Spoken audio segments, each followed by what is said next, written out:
Nossa rádio 10h28, horário de verão.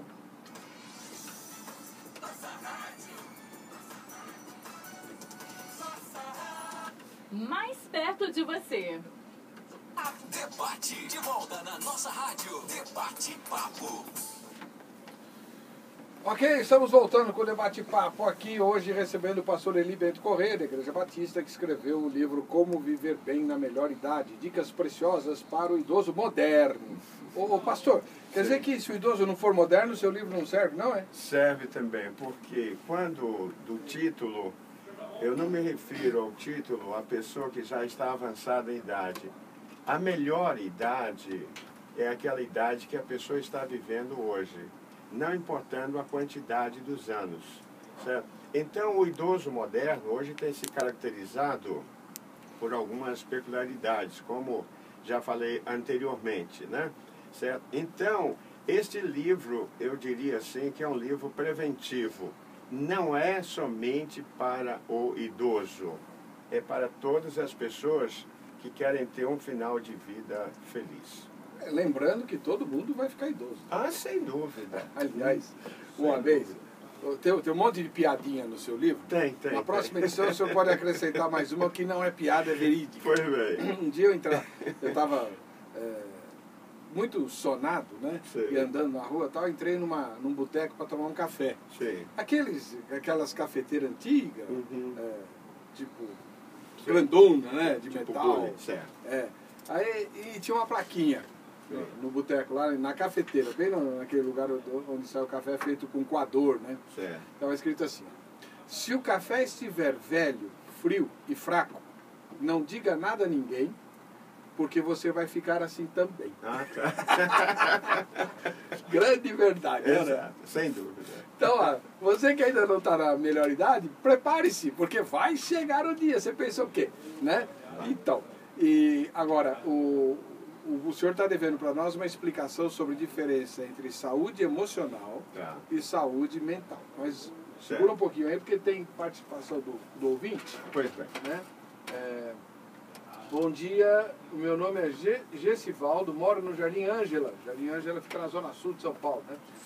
Como viver na melhor idade com tantos agrotóxicos dos legumes? Tenho 16 anos de casado e não tenho nenhum filho. Minha mãe teve 8 filhos, 4 homens e 4 mulheres. Ô, mulher equilibrada, né? 8, 4 de cada lado. Ele não tem nenhum, né? O Gessivaldo. E aí, como é que a gente faz para manter saúde? Eu sei que tem um texto, um capítulo no livro que trata da alimentação, mas tem que virar vegano? Ok, ocorre que anteriormente, alguns anos atrás, as proteínas, as vitaminas eram advindas através dos alimentos. Hoje, com os agrotóxicos, realmente tem eliminado. Nós temos procurado orientar. Todas as vezes que eu dou palestras sobre este livro, a minha esposa está sempre ao meu lado e ela fala sobre alimentação, sobre nutrição.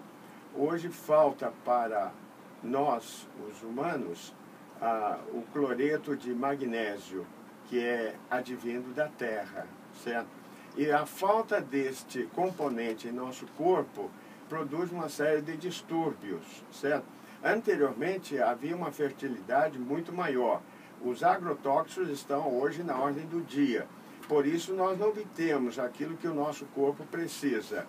Aquilo que você come deve ser o seu remédio. O seu remédio, por conseguinte, deve ser aquilo que você come.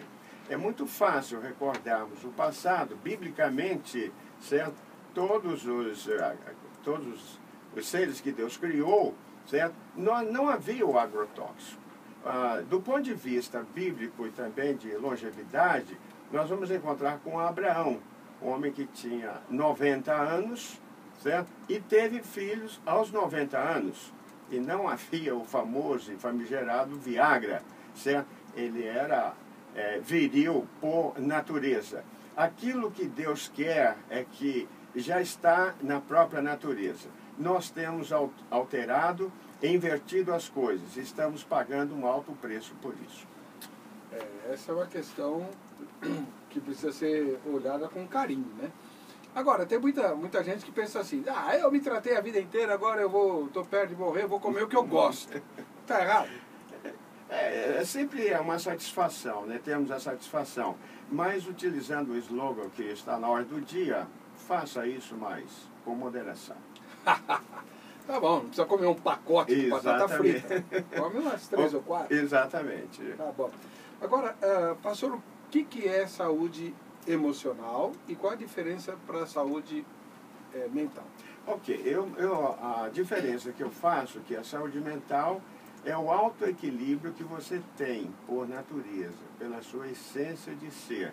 A saúde emocional, ela está mais vinculada ao seu relacional com as pessoas. Aquilo que você recebe, aquilo que você ouve, a forma como você resolve os seus problemas, as dificuldades, isso mexe exatamente com o seu emocional. E a saúde mental é o seu equilíbrio natural de ser como pessoa. Dá exemplos aí.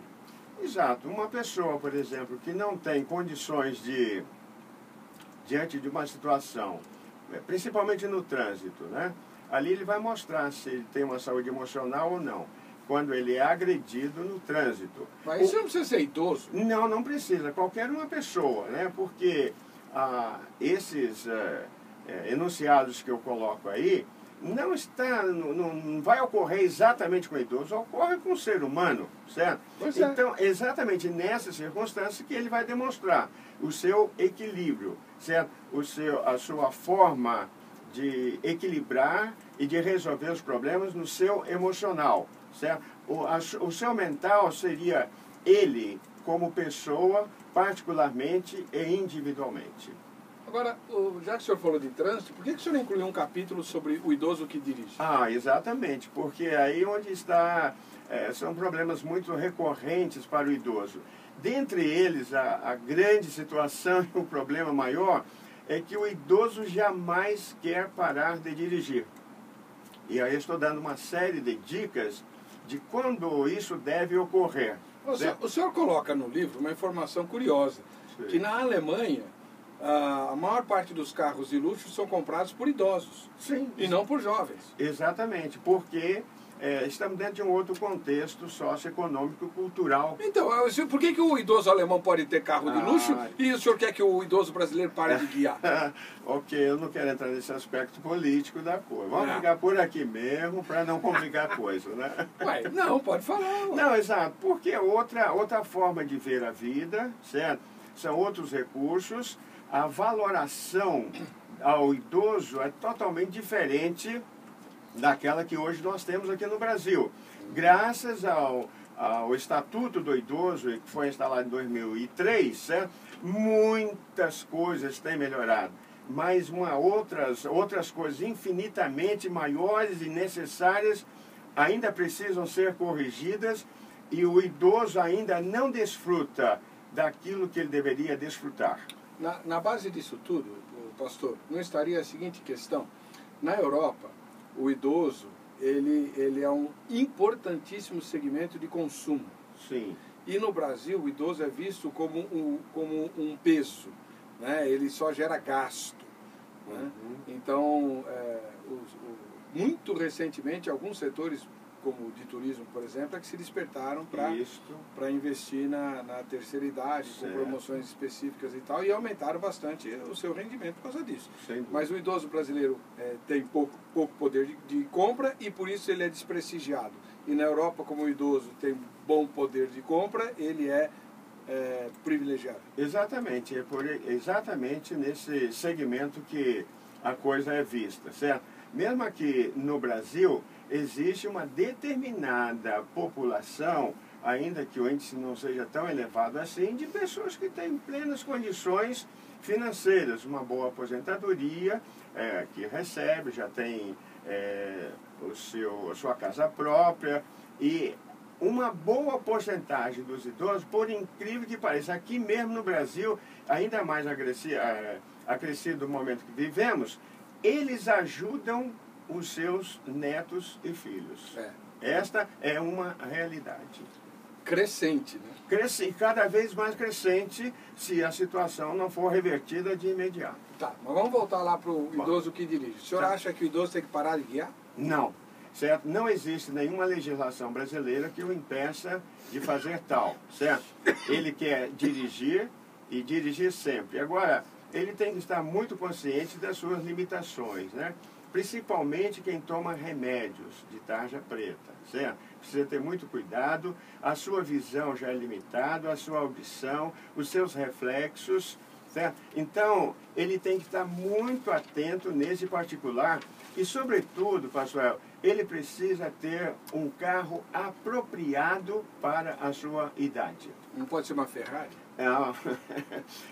Isso aí só para o idoso moderno. Ai, ai. Será que um dia eu vou dar uma volta? Você já andou de Ferrari, ô Simone? Eu não. Gostaria de andar de Ferrari? Gostaria. Você já andou? Não. Gostaria também? Quem sou eu? O dia que eu for Quem não gostaria, locutor da nossa rádio, aí eu vou poder ter chance, né? Mas por enquanto, Eu ainda não tive chance, não. não, né? Não, você, ainda não. você é daquelas que entuxa todo o dinheiro debaixo do colchão? Como é que você faz? Não, imagina, eu tenho meu carrinho, sim, mas não é uma Ferrari. Tá, mas como é que você faz com as suas economias? Porque o idoso antigo guardava no colchão, né? Exatamente. E há uma certa prudência e uma justificativa nesse particular, né? Você vive hoje num governo tão irregular e tão capaz de novidades, certo? Que aquilo que está à sua mão pode socorrer você primeiro